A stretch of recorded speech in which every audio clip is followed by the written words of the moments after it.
4-star athlete, tight end, offensive tackle. That's for you to decide.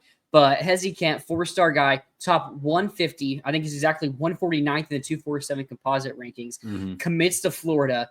And he's being recruited here as a tight end. If you wanted to recruit him, it had to be at tight end. He kicked Alabama out of his race because they wanted him at offensive tackle. Came down to Florida, Texas, Miami, and FSU. And Florida gets it done. I know it's one that Russ Callaway has really been on for a while here. And I think that's a really big part of us landing him is the fact that our tight end coach has been recruiting him heavily for a long time now. So he has comfortability that Florida's going to try him out at tight end. When he makes it to campus, maybe we'll see how things go there. Listed on Heze's post, 6'7", 282. You can see anywhere from 6'6" to 6'7" to 280 to 315. We'll decide what he weighs when he actually, if he gets on campus here next year, that would be. So still a long time to go. But anytime you get a top 150 player, it's really nice to get. Really good addition to the recruiting class. What is your thoughts on this, Tyler? Yeah, I mean, I think you said it. Like adding another top 150 guy is very nice. It's been a solid couple days for the Gators on the recruiting trail between adding KJ Ford, who we'll see. I think that might be a battle that continues, but it's nice to have him on board. And then obviously bringing in Heze Kent today.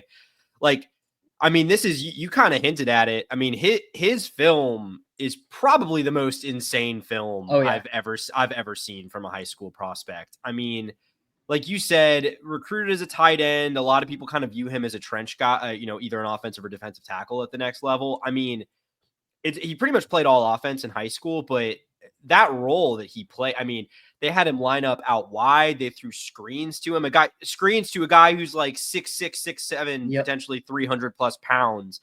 And you know what? Like he looked pretty fast, like looked pretty athletic for the size he has. But I mean, direct snaps, end arounds, going deep downfield, like he does it all.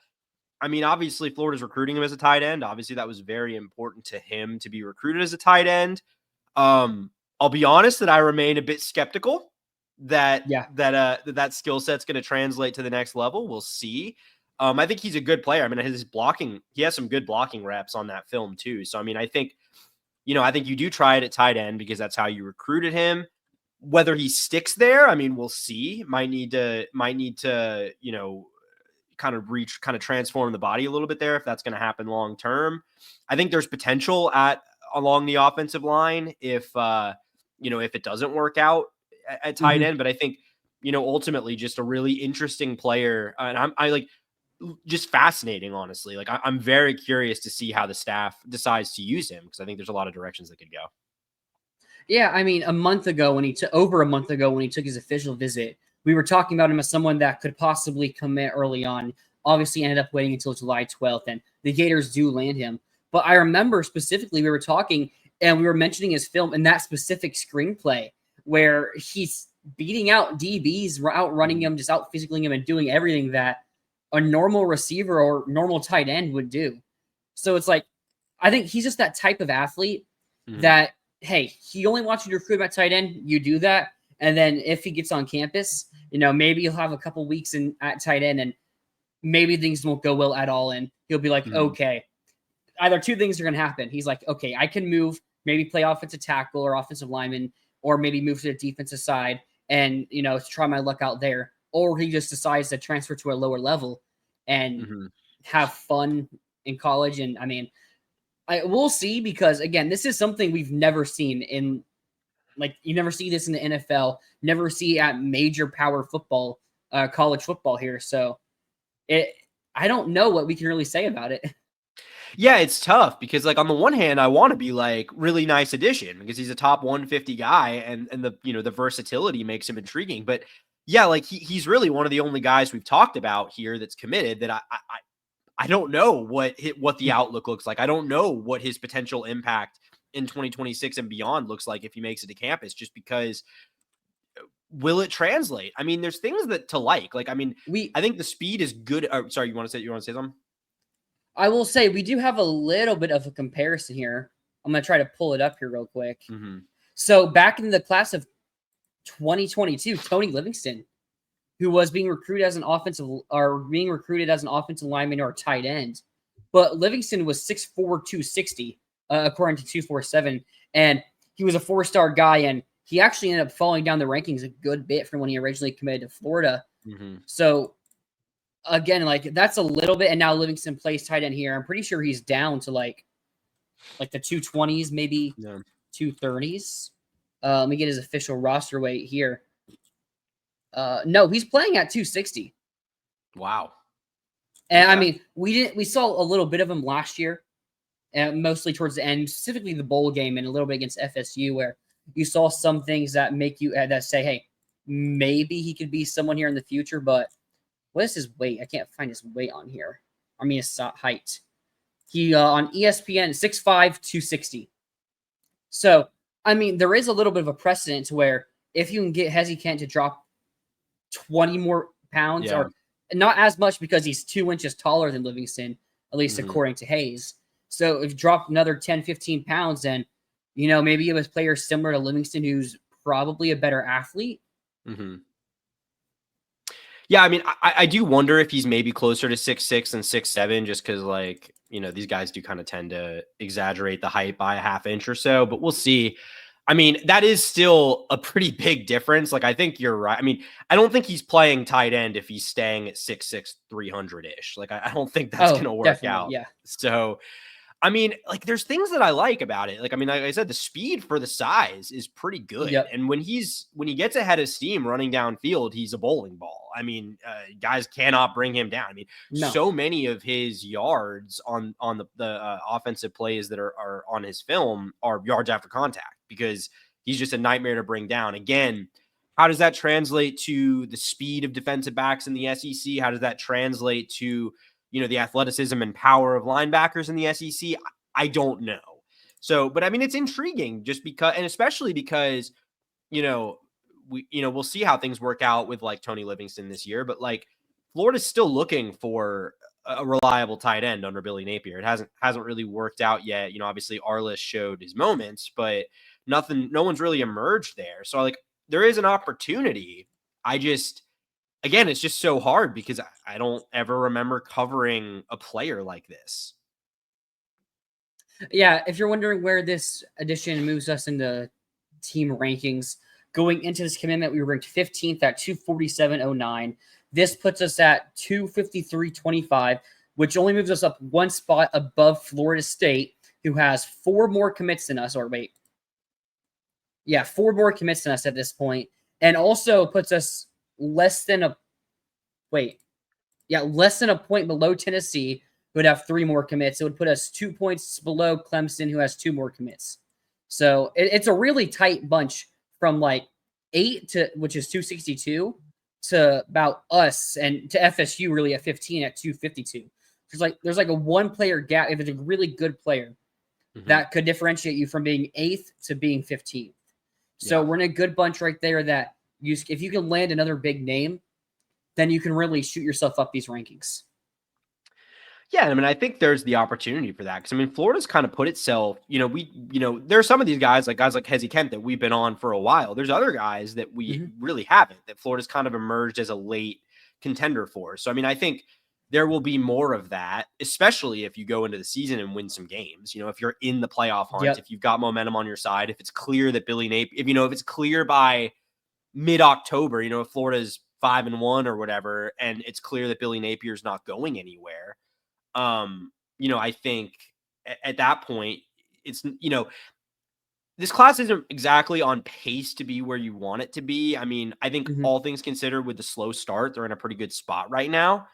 But yeah, I mean, I think it's going to take a little bit more if they're going to take that extra step, like to pushing for a top 10, maybe even closer to a top 5 class. Like that's going to take a few big wins that I'm not sure, like there's not necessarily a guy I can tell you like Florida's a favorite to get this guy and that's going to shoot them up the rankings, but I don't think it's out of the question that happens either. Yeah, it's really about getting wins and getting more booster support because it's that little bit of money. I think something else to keep track of, I think it was Pete Nakos, it was someone who just reported that a lot of NIL deals that are being agreed upon between teams and recruits are going to get shot down because of the new house settlement rules. Apparently, so that's some already have been. So yeah, I mean, What if Trenton Henderson's deal with LSU gets shot down and he's like, oh, wait, this deal with UF would have got accepted. Maybe he comes back to UF. I mean, or, could also happen to us where our player gets shut down. But so there's a lot of unknown variables that we couldn't tell you at this point.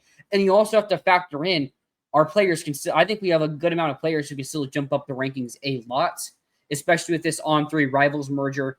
I know they said their rankings are finished, that they had some technical issues they had to deal with, because now it's not 4, it's 3 rankings. So they got to switch up the formulas a little bit and the coding and stuff. So whenever they get that out, that's going to that could change up a ranking, because you have a player like Kendall Gervil, who's pretty highly ranked on 3 sites, but Rivals has him unranked. If they just keep that on 3 ranking, he's shooting up at least 50 spots.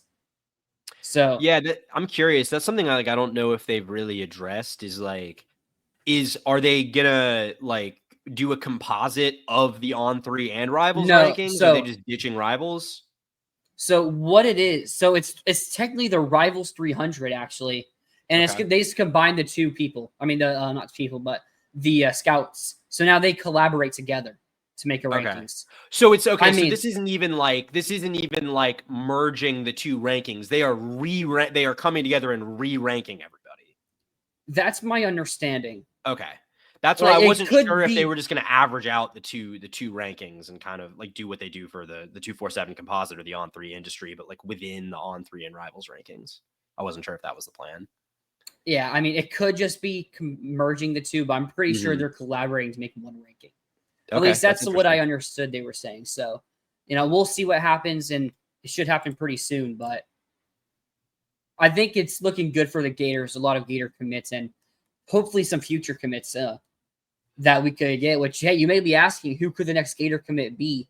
I think we're now at a point to where those commits are going to be a lot more spread apart, because most of the players that are committing after official visits have already settled. There's a couple players, though, to still look forward. DQ Forkba, 4-star linebacker, someone that I think could really shoot up the rankings out of IMG Academy. He was actually supposed to commit later tonight, but he pushed his commitment back to an unknown date. Here in Michigan's getting really involved in that one. We'll see what ends up happening there. But if he still wants to decide in the near future, Florida is still really in it right there with Michigan. I don't know if it's still a heavy Florida lean or if Michigan now leads, or still he just wants to hear Michigan out and see if maybe he should change what he thought he was going to commit to. Another name, 4-star Tennessee commit Carson Snead, right out of Nashville. Someone that I've heard, I think Wilt Fong or somebody said that he probably doesn't stick with Tennessee, and it's probably Florida or North Carolina. And as of now, I would expect it to be Florida. So that's someone else to keep an eye on. If we don't get Forkba, another name to watch out for, 3-star FSU linebacker commit Kayron Maycock. If we miss on Forkba, I've heard that if we want Maycock, he would probably jump on that opportunity. Do you think, going back to Carson Snead, do you think Heze Kent committing has any impact on that? Or do you think Snead being a more traditional tight end would... Yeah, that's what I figured would be the case. The interesting to look out here are other tight end commit Kakua Alamua. He's going back to Hawaii for a senior season of football. Now, he said he still plans on going to Florida and everything, but he's going to spend a year in Hawaii before he would even come to Florida. They would take all 3, but I could see there being a mutually beneficial splitting of ways there if Kakua doesn't want to leave. I mean, he's having to leave far from Hawaii, unless he goes to Hawaii, obviously, no matter where he goes. But going to a UCLA could be a lot closer than going to Florida. And UCLA isn't a team that I'm saying I've heard. That's just a example of what it could be.